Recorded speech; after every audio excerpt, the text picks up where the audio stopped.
Hello, welcome back to BBC News. I'm Martine Croxall. These are our headlines. Iran and the United States are due to hold a rare high-level meeting to discuss Tehran's nuclear program. Earlier, Iran's president told the UN he wanted to see a world without atomic weapons. We can go to Washington now and speak to Mark Dubowitz, who's the executive director of the American think tank, the Foundation for the Defense of Democracies. He's been calling for sanctions against Iran to be strengthened. Mark Dubowitz, welcome to BBC News. Sanctions seem to have worked then. They've brought Iran to this point at the United Nations. Why on earth would you want to strengthen sanctions at this point? Well, Martine, thanks for having me on. I think we need enhanced sanctions because that is really the only peaceful leverage that we have to ensure that this Iranian regime is serious about reaching a nuclear deal that puts it in full compliance with its international obligations. This is not the time for premature sanctions relief. This is not the time for diminishing the pressure. The only thing that Mr. Rouhani's boss, Ayatollah Khamenei, understands is leverage. We have some leverage. We need to enhance that leverage, and let's use it to conclude a peaceful nuclear deal. Why stop there? Why not go further and take military action against Iran, which is some organisation has talked about in the past? Well, we certainly talked about having a credible military option, and I think it's absolutely true that you need to have a serious, credible military option to make it very clear to Mr. Khamenei that if he does not peacefully resolve this nuclear crisis, that the United States and or Israel will destroy his nuclear facilities. But I believe that we can peacefully resolve this by enhancing sanctions, by tough coercive diplomacy, and by ensuring that the supreme leader of Iran, Ali Khamenei, is serious about a peaceful resolution of a program that doesn't lead to an Iranian nuclear weapon. We're just going to take a look at some pictures that have just come into us from the United Nations where, as we've been saying, the Iranian Foreign Minister Mohammad Javad Zarif has been in talks with his American counterpart, the US Secretary of State John Kerry.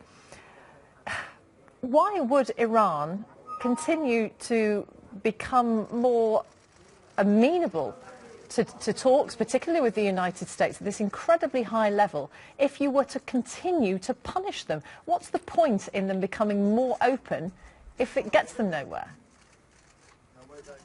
Martine, the only reason they're actually at the negotiating table, the only reason that they seem to be showing any degree of seriousness is because of sanctions. Let's be under no illusions. But for sanctions, Mr. Rouhani probably wouldn't even be the president of Iran, and Ali Khamenei would not be serious about potentially resolving this nuclear crisis. So that is our leverage. We've got to enhance the sanctions. And Mr. Rouhani is calling for a nuclear deal in 3 to 6 months, not because he's got something else to do, but because he realizes that his economy is coming closer and closer to the brink of economic collapse. He's running out of foreign exchange reserves. He's got to get a nuclear deal done quickly, or he's going to be facing a serious domestic, economic, and political crisis. Let's enhance the leverage. Let's go down the road and result in a Persian nuclear weapon. Couldn't it be, though, that Hassan Rouhani's desire to see this gather pace, to increase the urgency in having these talks, is because he's seen what's happened with Syria, where Russia managed to broker this deal whereby Damascus signed the Chemical Weapons Convention? Maybe Tehran thought, hey, look, the West are going to listen. This is a really good time for us to broach the subject of nuclear weapons and our nuclear industry. Well, Martine, I think you're exactly right. I think he's looking at the Syria chemical weapons deal, but I think he's taking a very different message from that, which is that he realizes he could sign a deal where the actual enforcement and compliance of that deal will be kicked down the road, will be in the hands of perhaps the Russians or perhaps in the hands of weapons inspectors with whom he will play cat and mouse for the next few years. I think the Syria chemical weapons deal is an indication not that the West is serious about stopping WMD in the heart of the Middle East, but in fact that he can negotiate a deal that preserves his option for a nuclear weapon. But they wouldn't be stopping WMD in the Middle East, would they? Because Israel's got them already. Well, I think that's right. I mean, I think the Israelis obviously are going to preserve their nuclear option until they have an opportunity to find. Why should they be allowed to do that? Their neighbors. Why should they be allowed to keep hold of theirs? Well, Martine, again, the last time I checked, Israel wasn't threatening the destruction of Iran. I think it was the other way around. So I think at the end of the day, we all want to see a world without nuclear weapons, but the first and foremost precondition of that is a country like Iran that threatens the destruction of a UN Charter member has to stop threatening and also has to stop building the technology and engaging in the weaponization activities that actually are trying to achieve the very objective for which it's calling. Mr. Rouhani has to admit to the IAEA.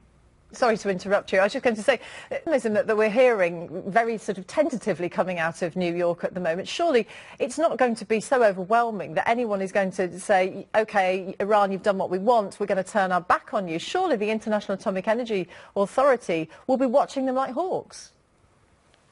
Well, I'm glad you mentioned the IAEA because there's actually a very important meeting tomorrow between the IAEA and Iran.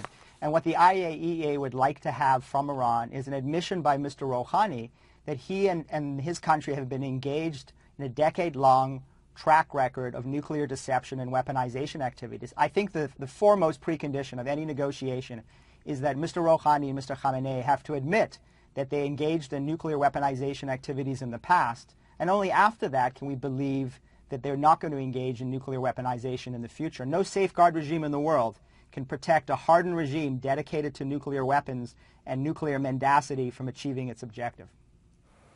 Mark Dubowitz from the Foundation for the Defence of Democracies, thank you very much for your time.